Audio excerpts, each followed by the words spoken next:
Next question. Antoinette Collins from ABC. David Malouf is the Australian contender out of that group. What was it about his body of work that impressed the judges? Who would like to, which of you would like to say something? I'd be happy to. I think he's a writer of tremendous imaginative power.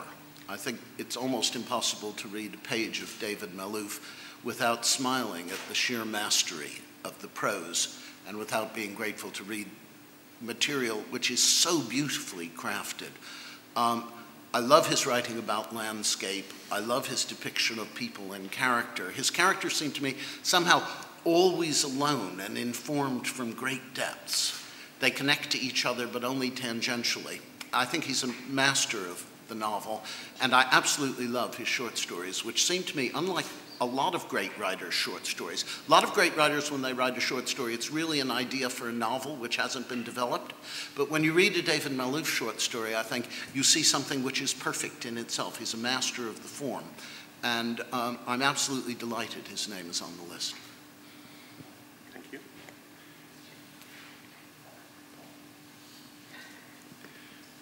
Here we are. Hi, Madeline Curry from AFP. This is the first time that there's been some Chinese writers on the list, so I just wonder, is that sort of expanding what we in the West are sort of being exposed to, or what do you think is the reason for that? I think it's Carmen. That's yours to play. I think my reply would be that they should have been on the list before, because they've been around for quite a long time. And I suppose it was a matter of the reading of the judges. They sprang up on the list. Once you investigated what was going on in China, there they were. And I think these are not new Chinese writers. These are writers who were born before the Cultural Revolution. And they've been writing for a long time. The problem, of course, is translation. And I think we're getting to a better position where more are translated. These two could do with more translation, actually. They're not altogether translated, but there's enough to see how great they are. How many other Chinese writers do you reckon that you read between you to take these two as the two? I'm just looking at it yesterday. I think it was something like 30 or 40. But some of them were, of course, you have to take in politics into account. Some of them were for Taiwan, and some were from Hong Kong. Most were from China. 20 or 30, I'd say. Good, okay. There's a question at the back. Graham Beattie, I'm a book reviewer and book blogger, come across from Auckland today for this announcement. I must say one of the authors really surprises me and delights me at the same time. That's Philip Pullman, who primarily known, of course, for children's books. Did you consider children's authors generally, or is he just a sort of a one-off? Can I have that? Yes, good, why don't you? Good question, Graham. I think we're pretty skeptical about easy genre categories like children's books or thrillers. What we're looking for is great writing. And Philip Pullman seems to me manifestly a great writer, and I think his Dark Materials trilogy bears comparison even with Gulliver's Travels, that it's read by children, but it's certainly read with great delight by adults, certainly was by me. I've read it several times. It continues to resonate in the mind. What I like about Pullman particularly is how many risks he's prepared to take and how radical and subversive he is. And if you can name me another important children's book that recommends atheism to children, I'd be interested to read it. Thank you.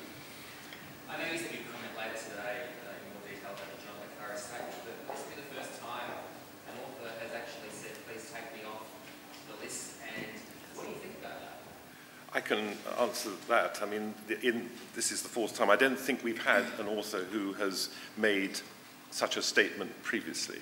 But of course, it's the privilege of the author concerned to decide whether or not. I mean, remember, and our chairman made the point, but I'll make it again, really, that you are not entered for this prize.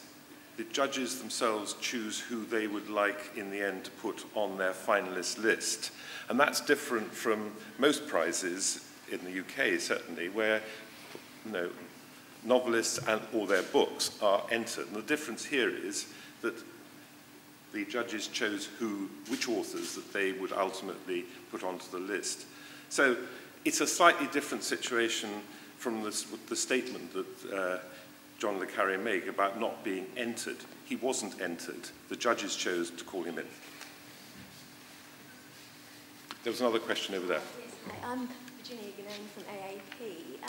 I just wondered, in that you must have reached some sort of final list before you actually then got to your list of finalists kind of thing. So how many did you draw from when you finally, and how did you go about the process to actually sit down and go, okay, we've got 300 we're going to look at, these 300, or what is actually the process?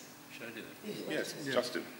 What actually happened was that we all got together and we prepared preliminary lists, and we then circulated them between us. But we had a lot of help from Man Booker, and we looked at all the Nobel Prize winners over the last years, and we had various academics advised us as well and helped us out.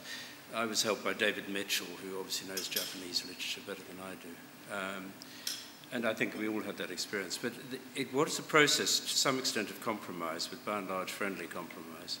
And we took to eating at each other's houses once a month. And I think the truth is, if there was a prize for cooking, I would have won. And it's an equal second for the other two. But unfortunately, there's no prize for that. But it was a good process, and we were able to get to know each other very well. And it sort of helped, and I certainly began to anticipate other people's tastes and find ways of obstructing them if I possibly could.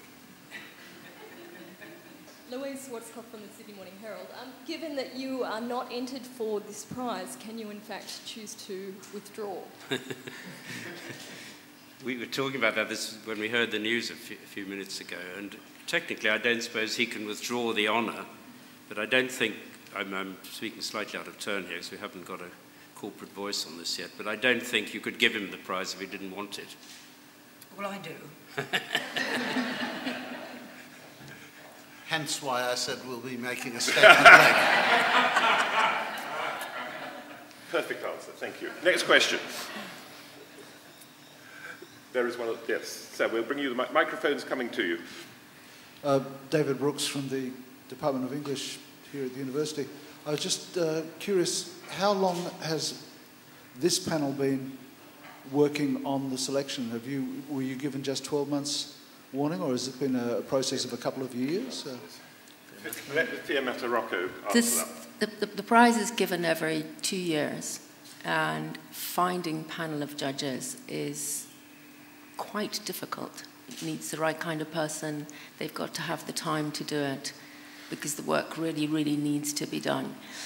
It takes about a year to finalise a panel. So we work in a running order, working now for 2013, 2015 already.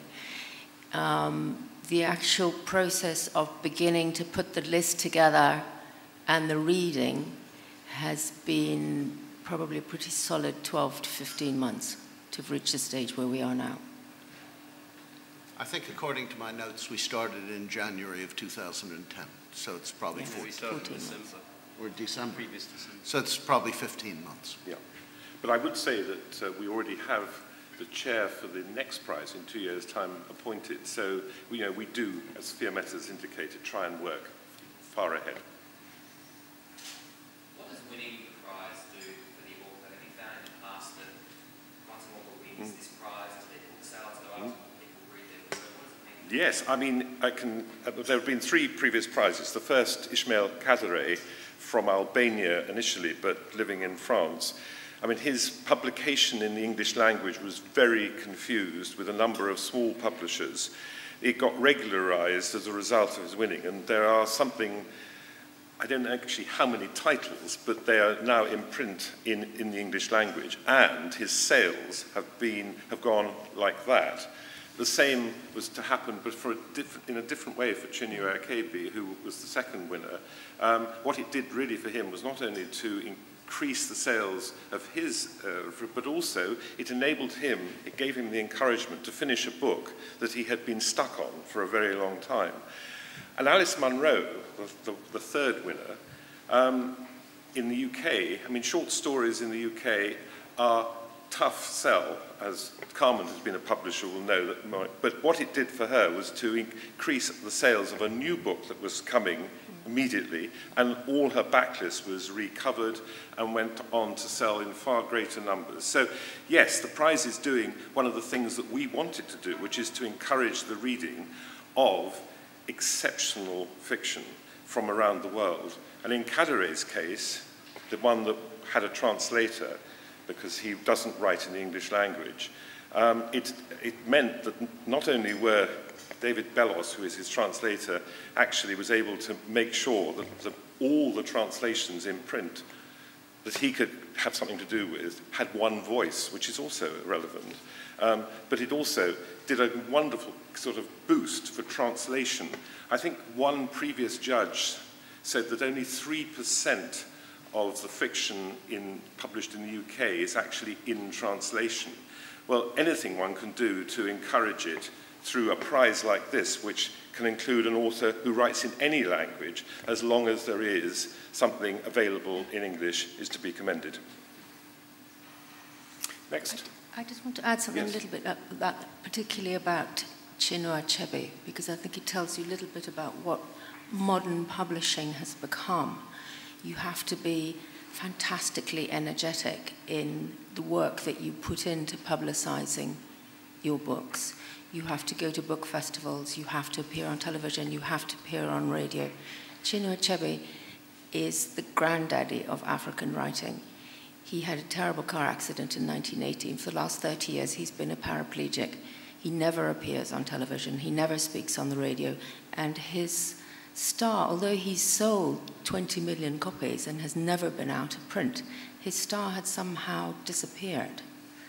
And he was more or less literally brought back to life by this prize. He's finished his memoir, he's just published a new novella about to come out in August. And his son, who came to Oxford to receive the prize, had this extraordinary tone of excitement and pride that his father had won it. So it really, really has made a difference. Another question? Well, if that's the last of the questions, I will thank you all very much for coming and call this press conference to an end. Thank you.